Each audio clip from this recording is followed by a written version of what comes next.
topic again, we have the basics of network troubleshooting. And then preventing problem with physical environment, electrical environment, viruses, workflow, and office. And then in physical environment, we have temperature, air quality, and magnetism. So next, move to the next one. How about electrical problems? Okay, so we have yung crosstalk. Alam niyo na yung crosstalk. Two-way network. Tapos, meron tayong narinig or na-receive na data or message from other computers or from other network na hindi belong sa network natin, that is crosstalk. So, usual na electrical problem, yung crosstalk problem is yung UTP.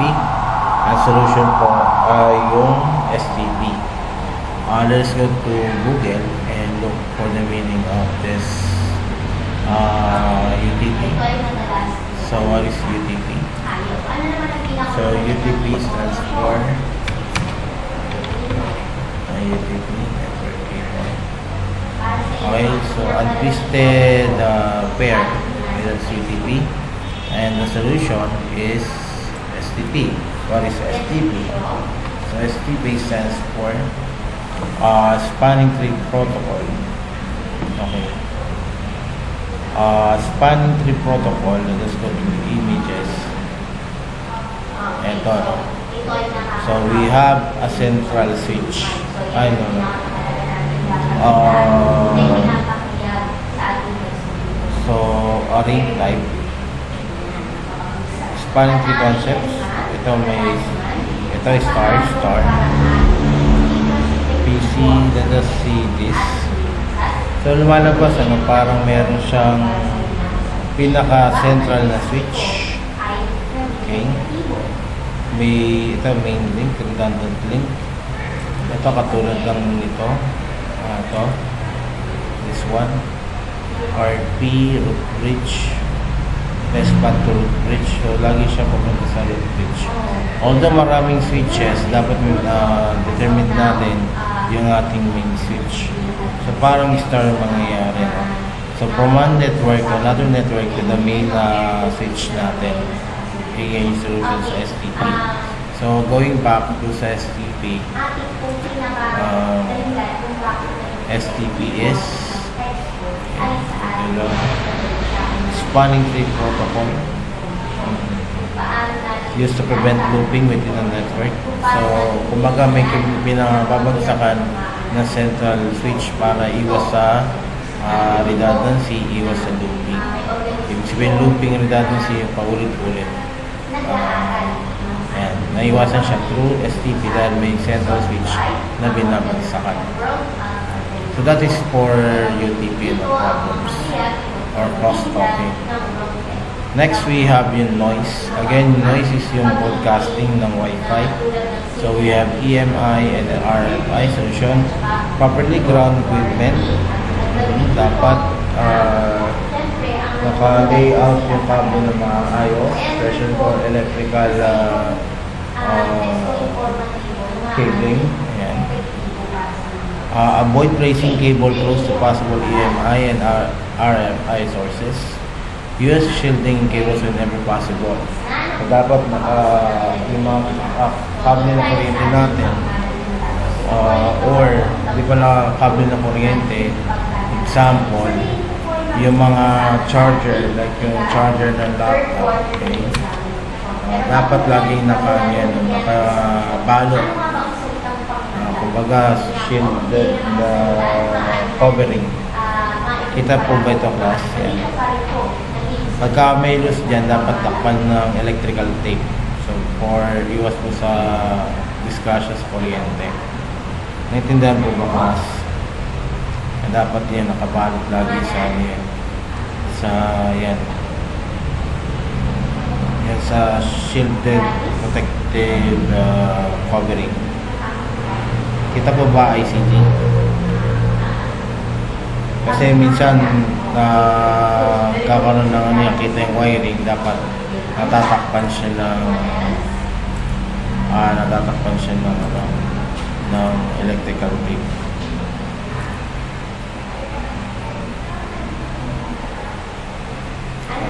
may nag-message. Check natin. O may nag-join. Ayun na lang yung chat. Anyway, tuloy tayo. Nasusundan po ba, class? Hello? Hello po.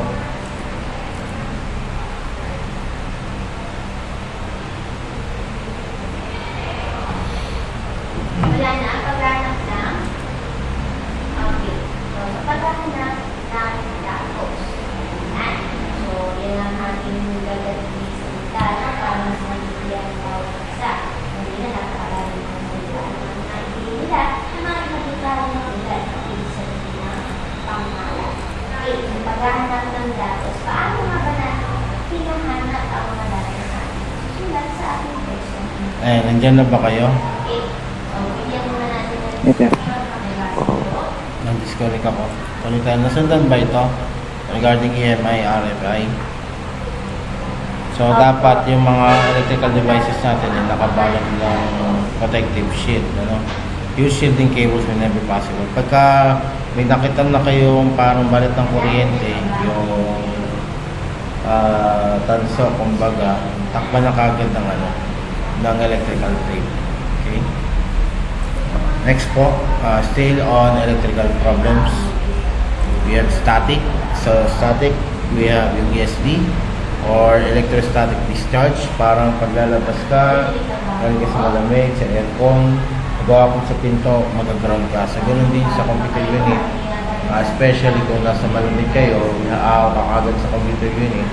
So possibly, makuryente ka. So para maiwasan, kailangan mag-discharge tayo or i-ground natin sarili natin sa equipment. So, always ground yourself and equipment. So, rub your hands as hawak sa non-metal part muna bago mawak sa computer totally. Never let anyone touch you while you're working. So, pagka sa tao, pagka ikaw gumagamit ng computer system, pag may naman sa yung tao, makipagkamay sa'yo, hawakan ka, medyo iwas muna. Pahawak muna sila sa mesa sa kayong mga contact kasi kaya minsan lalo pag sa malamig kayo po ay nag-ground, so sabihin may spark, madalas mangyari yun dito sa school pagka face to face dahil may aircon dito, tama ba ako, Simon? Nandiyan ka po ba, Simon? Yes, sir. Ganun yung nangyayari, na parang pagka nagdikit yung dalawang magkaklase, nakukuryente sila dahil malamig yung katawan, tapos malamig yung environment. So, discharge muna bago mag-contact. So, never directly touch electrical leads or components. So, huwag ka muna bigla basta-basta ahap ng electrical devices hanggat di ka nag-ground. Sinabi ng ground, kaya hawak mo na sa non-metal part kahit anong gamit, basta non-metal. And always use anti-static bags. Okay, may nabibiling ganyan, pero sa atin practically we don't buy anti-static bags. Gano'n na lang, background na lang tayo bago tayo mahawak sa mga electrical devices. That is for static. Next we have transient. Okay, transient are also commonly called spikes. Is high voltage bursts of current. Ito ba yung ground? Parang ito yung ground. Pagsabi ko yung ground dahil nakapit sa kuryente. So solution, put the computer on its own circuit with a separate breaker. Okay. Ensure that the computer is properly grounded. So yung transient pala, hindi yung ground, but yung electrical shock dahil sa brownout. Okay? Kaya merong EBR, kaya merong yung extension na anong tawag doon, class, sa extension na na medyo mahal, na parang pamalit sa EBR. Naalala niyo yun? Hindi ko tanda kasi.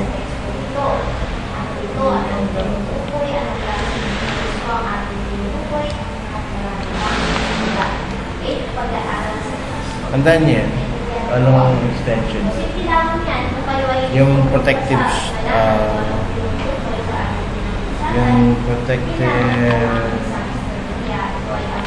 search ata yan. O yun, search protection. Yung search po, yan. Kita nyo ba, class? Okay, punta tayo sa pangalawa. So, we can use this o kaya yung EBR. Okay? Yung extension na ano, kaya ganito. Yan. Hindi ito, but push ito. Yun na nga nabibili sa Acer. Ito, yan. Okay? Para dun sa ano, pagka nag-brown out, because bigla bumalik, eh, hindi masira yung ating computer system. Tawag pala dun yung transient. Ano? So ngayon, halos din na ginagamit yung EBR dahil may surge protector na. Okay? O kaya yung separate breaker. So we can use for this yung surge protector. Next, so we are done with physical environment. We are done with electrical environment. We have now yung virus. Okay? So a virus is a self-replicating program that spreads by inserting copies of itself into other executable code or documents made by crackers or hackers. So yun yung virus, ano? Duplicate or display yung sarili niya, no? And these viruses causes damage, no? Hindi man damage, irritating effect in our computer system. Irritating, annoying effect. Kaya parang sa akin, I think may virus sa computer system ko ngayon dahil hindi ko magamit si Google Meet na maayos. So I need to go to Japan, no? Bago magamit si Meet. So next, so what do viruses do? Can damage file. Ito na yung mga annoying effect ng viruses. Can slow system, can show messages, can take control. Hindi mo na magamit yung mouse na maayos, hindi mo na magamit yung keyboard na maayos. So we have the types of viruses. So we have macro viruses, executable viruses, backdoor programs, sector viruses, Macintosh viruses, and then hoaxes. So let us go to macro viruses. So isa-isa yung mga viruses ito. So macroviruses, most common type of virus on campus, affect Microsoft Office documents written in VBA, generally harmless with a few destructive variants. So less yung kanyang harm, but and ano pala, no, written in VBA script, can affect Microsoft Word, Excel, PowerPoint, Access. Mostly in schools, macro viruses appears usually in schools. Next, we have this executable file or executable viruses. Second most common type of virus in campus, written in languages and compiled into executable files. Generally more destructive. So executable viruses are much dangerous compared to macro viruses. And then executable viruses, nasa exe format siya, .exe format. Okay. Next to executable viruses, we have backdoor programs. So what are backdoor programs? Subtype of executable viruses. Allow anyone on the internet to remote control the infected computer, like sending and receiving files, viewing the screen, starting programs, monitor all keystrokes sa keyboard. So ito yung mga affected na usage o control sa computer na hindi magawa usually lang affected ng backdoor viruses. Sending and receiving files, viewing the screen, pag-start programs, pag-monitor ng keyboard. Okay, next to the backdoor program for viruses, we have boot sector viruses. So boot sector are rare viruses, similar to executable, except that the residence is in the boot sector instead of the file. Generally very destructive. Boot sector viruses affects yung startup ng Windows 7, Windows 10 or Linux sa Macintosh, kung ano man yung operating system mo. So yun yung boot sector viruses. Affects yung pag-i-start ng isang operating system. Usually yung Windows. Okay? Next to boot sector viruses. We have Macintosh viruses. Most virus code will not affect Macintosh computers. Kasi yung mga viruses karamihan, ang affected po madalas is Microsoft o yung Windows. No?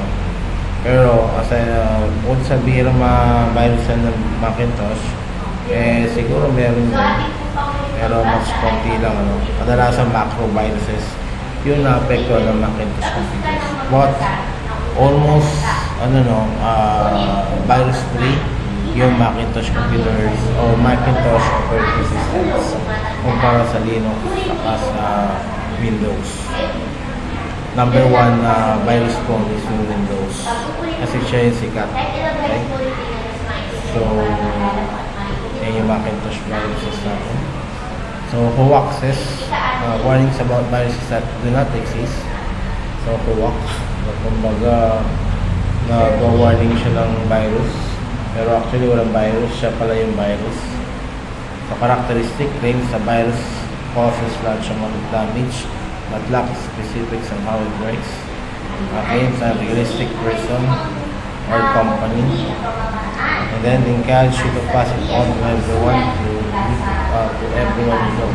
So, parang siya chain of hoaxes. Sabihin, yung computer has been affected by viruses. Install this program to remove, parang gano'n. So, yung install mo, yun yung virus. Madalas to, pagka tayo nag-search ng mga installers, o kaya ng mga videos, o kaya yung mga free movies, yan yung mga tipo virus na pwede natin may counter. Hoaxes. Next. So, methods viruses used to spread. So, we have parasites, worms, Trojan horses, booting. So, kadalasan actually, we have the worms, saka Trojan viruses. So, parasites. Embed themselves in the program data file, spread to other files when the infected file is open, only spread to other computers when the file are shared. So, yung parasites, take effect lang pagka dinouble-click mo yung file ng parasite. Kung kasi nakapasok na yung parasite, hindi ka pa infected, not unless i-double-click mo siya para i-open. Nakuha po ba yung class? Of course, hindi natin madedemo ito dahil ayaw natin itong mga viruses na ito. Kadalasan na itong parasite, example, pagka na-double-click yung isang folder, nagdo-duplicate siya, kumakalat siya naman dami. Okay? Nasusundan ba ako, class? Nandiyan pa ba kayo? Sir. Okay, so we have some parasites. And pagka double-click ka at meron kang flash drive, yung flash drive mo magkakaroon din. So yun yung parasites. Duplicates itself to other storages. Worms attempts to spread themselves to other computers instead of only infecting files on the local computer. These worms automatically send email attachment containing copies of the virus. Yung worms, dinuduplicate niya sarili niya sa ibang computer devices through flash drive, through yung local computer. Kapag din-overclick, hanapin niya mga storage devices kasi kakopyahin niya yung sarili niya. And meron na din sa through email tapos pag bin-open yung email, magkakaroon na ng worm yung computer system. Okay, so this worm. We have Trojans. Disguise themselves as useful programs. So, kunyari, useful program siya, pero actually, virus siya, no? Yung Trojan virus. We have greeting cards in games, especially games, screensavers, and madalas is games, modify system files while the useful program execute. So, kasi gumagana yung games, gumagana yung greeting card ng program. So, gagana siya pero may kakibot siyang virus, which is yung Trojan virus. Next, we have the booting sector virus, which copies themselves to the boot sector of a flash drive. When this is used to boot a computer, the code is loaded into memory. The hard resident memory can be used to deliver the payload and to infect other disks. Ayan. So again, boot sector viruses affects yung loading ng isang operating system. Again, kadalasan ito ay Microsoft. So yun yung mga viruses. We have yung booting, we have internal viruses, worms, parasites. Yan. Tapos, we have then also yung electrical problems and yung physical environment problems.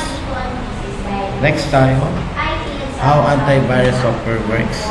So, automatically loaded at startup time, monitors all interaction with files, look for hexadecimal patterns within the files. These patterns are called virus definition files. And virus definition files must be updated regularly to ensure new viruses can be detected. So, yung antivirus na software, gumagana siya through regularly updating of the virus definition files or virus definition database. Ayan. Kasi pag hindi updated yung ating antivirus definition or antivirus database, hindi po natin makikita yung mga bagong viruses. Kasi hindi na-update yung ating virus definition files. Okay. So, antivirus monitors all interaction with files. So, overcome and pag may nakikang virus, so mag-open si antivirus para i-block o kaya i-delete yung virus na yan. Okay? Lalo na executable na virus. Next, preventing problems with network management plan. So, we're done with ano po. Itong mga antivirus, viruses, yung electrical problems, and yung physical environment problems. Now, let us go to how do we maintain yung network po natin. Okay. This one. Preventing problems with network management and planning. So, para ma-prevent yung network problems, we need what? Management and planning. Yung dalawa. Okay? So, two ways to solve networking problems. So, that is our number one, management. Number two is planning. Kumbaga, this is prevention. No? This is much better pagka meron ng problem talaga, which is in cure. So, prevention is much better than cure. And number two, prevent them through planning and management. So, called preemptive troubleshooting or trouble avoidance. No? So, this is prevention. Preemptive is prevention. Trouble avoidance is prevention. Repair and control damage that already exists is called what? Troubleshooting. So, pag network management and planning, this is prevention, troubleshooting. Pero pagka may problem na, nag-cure ka na, troubleshooting yun na yung tawag. Okay? So, better pa rin yung preemptive troubleshooting than compared to troubleshooting per se. Next. So, we have network management and planning pa rin. Okay, let me read. Combine network management and troubleshooting to form over network planning. So, combine na po yung management and planning. When we say management and planning, includes cable diagrams, cable layers, network capacity information, protocols and network standards, documentation of computer, and network device configuration, software, and important files. Establish network policies and procedures, includes backup methods, security, hardware and software standards, upgrade guidance, and documentation. So, documentation yung sa management and planning. Next, backing up your network data. So, before magkaroon ng problem yung network natin, so dapat naka-backup tayo, naka-backup na po yung ating network data.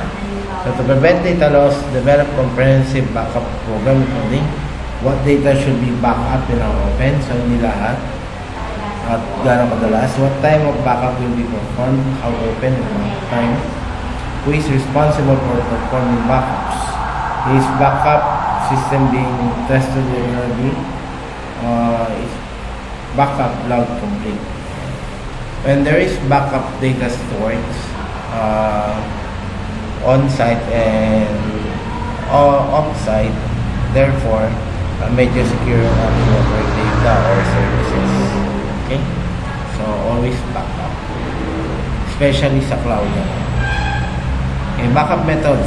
Speaking of backup, and we have backup methods. We have full backup, copy, incremental, daily copy, and then differential. Full backup, that is backup all selected files and marks them as backup whether or not they have changed since they were last backup. So that is simple backup. Lahat backup. Copy, backs up all selected files without marking them as backup. So yung copy naman, pagka certain files lang yung backup or yung duplicate. So, ito yung copy backup. Then next, we have incremental backup. Backs up all selected files and marks them as backup. But only if they have changed since they were last backup. So, pinabago lang kapag nabago po yung data natin. Daily copy, backs up files modified that day and does not mark them as backup. Does not mark them as backup. So, pinabackup siya for the day, but hindi natin siya nilalagyan ng label na siya po yung backup. So that's daily copy. Differential naman, backs up selected files only if they have changed since they were last backup, but does not mark them as backup. So ito naman differential, binabackup lang yung mga pagbabago at hindi siya minamark ng backup kasi selected lang yung files na pinili for backup. So we have this one, setting security policies. So yung goals to follow whenever we are having yung network, okay, which is involved for security. So security policies are part of network plan. So included both data and hardware security, security for the hardware and software. Primary data security is username and password for all accounts. So, sa security, usually it starts with the username and password. Okay, how often user change password, whether users can reuse some password, what character restrictions password have, whether passwords have single or multiple sets of standards, how exceptions are defined and documented. So that's setting security policies. And next, we have continuation. Setting security policies, establish guidance for resource access. Grant access only to users who require it. Grant minimum levels of access. Set special security requirements for dialing accounts. Keep to minimum the number of users who perform network administration tasks. So it's all about granting yung access when it comes to network. And we can do this with a simple network networking protocol or SNMP. Okay? Next po tayo. Setting hardware and software standards. Okay, set standards for all network components. Determine supported hardware manufacturers and operating systems, including versions. Determine where network protocol and services will be used. Define server configurations and guidelines for new server installation. Evaluate standards at least one per quarter to keep up to date. Okay. Next, we have establishing upgrade guidance for upgrade ng ating network. Establish guidance for upgrades. Give users advice advance notice of changes. Try not to perform upgrades during working hours, of course. Then we have pilot upgrades. It's been testing upgrade with small group of fast-food networks users to resolve problems. Have plan to do upgrade installation if necessary. So dapat mayroong plan B pagka nag-work yung network. So meron tayong upgrade installation backup. Okay, next. Maintaining documentation. So documentation and networking. Keep complete up-to-date documentation network, both in hard copy and soft copy. It includes what? The address list, Google Map, contact list, equipment list, network history, network map, network hardware configuration, policies and procedures, software configuration, software configuration, software licensing, user administration. Next, we have forming preemptive troubleshooting, internal organization for standardization, identify 5 categories for preemptive network troubleshooting. That's account management, configuration management, port management, performance management, security management. And then practicing good customer relation skill. Users are customers and the reason network personnel have jobs. So these are the best source of information when something goes wrong with network. Develop special relationship with other users. Number 2, develop guidelines about user interaction. Includes how to question and respond to the users, handle irate users, and internal user communication attitude. And then we have network monitoring utilities. So many programs help with network management. Use network management utilities. We have this one for network monitoring purposes. So in 33 po,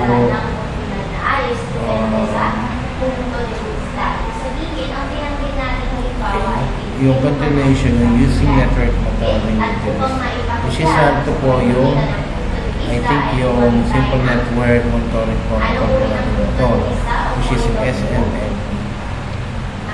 Regarding to our topic, medyo mahaba siya regarding sa maintenance ng network, but it boils down to planning and management.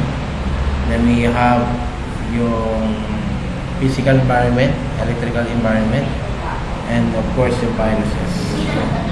And then we have yung backup plan for network data. At saka sa backup, yung pag-establish ng policy, okay, when it comes to network. Okay? So, that's our topic for today po. Okay.